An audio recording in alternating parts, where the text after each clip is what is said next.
Assalamu alaikum. Welcome to Fikro Khabar. You're watching Islamic World today.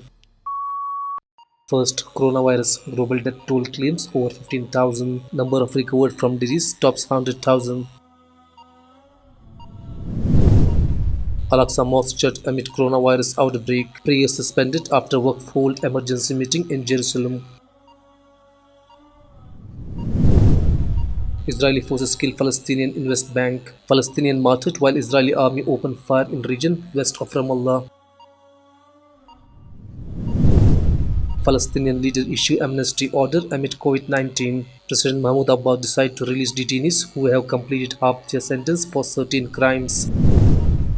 Israel rejects request to delay jailing of icon Raid Salah. Rejection comes despite obvious risk due to spread of coronavirus in country. Iran death toll from coronavirus rises to 1812. 127 more people died in last 24 hours in country. Turkey and Russia conduct second joint patrol in Idlib. Turkish and Russian forces conduct second joint patrol in Yamfo highway in Idlib, northern Syria. Saudi Arabia imposes curfew to curb coronavirus. Saudi authorities reported 511 coronavirus cases.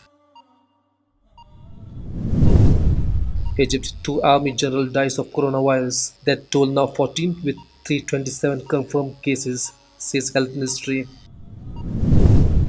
Afghan forces kill over 50 Taliban in counterattacks. Resurging assaults follow relative reduction in violence in line with regenerated and fragile peace process. Bangladesh to deploy troops to ensure social distancing. Army personnel to be deployed from Tuesday.